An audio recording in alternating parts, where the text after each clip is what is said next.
Mark had you on earlier in December a little bit to talk about Tulane, but we do have some new information, at least from the USC side about this game. With it's confirmed that Andrew Vorhees will not play. He's off to the NFL. Jordan Addison won't play. He's off to the NFL. So you can comment on those developments, but also tell us if there are any new developments in terms of Tulane's roster situation, players moving on to the draft or staying on, things of that nature. But start off with how the matchup for Tulane changes as a result of Addison and Voorhees in particular not being available for USC in the Cotton Bowl.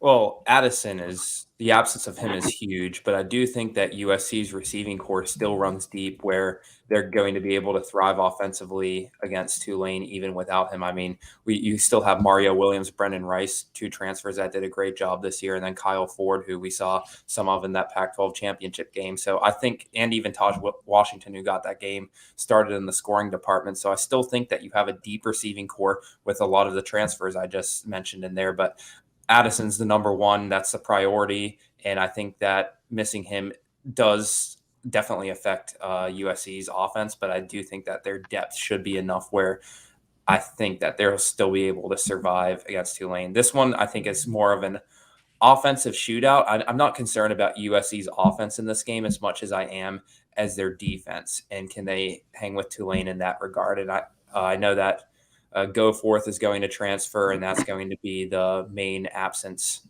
there from the portal. But I think that as long as they can get their defense sorted out, I think that the Trojans have a good chance of winning this game.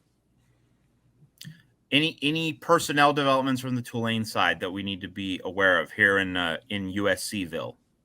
I believe that wide receiver Day McDougal is going to be out for this game due to injury, and I think that's the only significant injury that I can think of at the moment.